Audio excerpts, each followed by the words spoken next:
Good morning বন্ধুরা। তো সকাল সকাল আমরা 9:30টার মধ্যে হোটেল থেকে চেক আউট করে নিয়েছি। চেক আউট করে নিয়ে আমরা দেখতে পাচ্ছ মেন রোডে চলে এসেছি।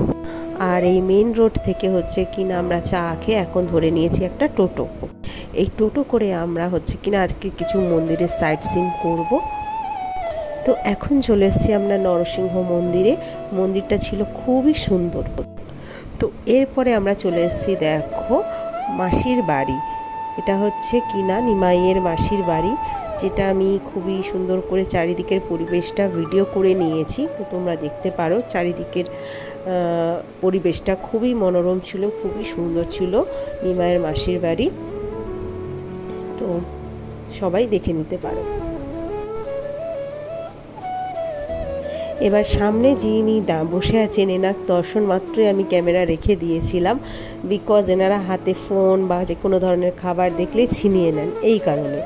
তো এটা হচ্ছে স্নানের জায়গা, দেখতে পারো এখানে হচ্ছে কিনা সবাই মানে স্নান করতেন নিমাই। তো এই কারণে এই জায়গাটা আমরা দেখো, এই ঘাটটা খুবই সুন্দর ঘাট, তোমরা আসলেই মনটা শান্ত হয়ে যাবে।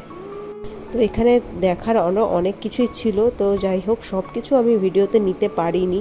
তো তোমরা যদি কখনো মায়াপুর যাও তো অবশ্যই নিমাইয়ের মাসির বাড়ি তোমরা এসে হচ্ছে কিনা দর্শন করে যেও। আর এটা হচ্ছে শ্রী রাধা কুঞ্জ, আই থিঙ্ক।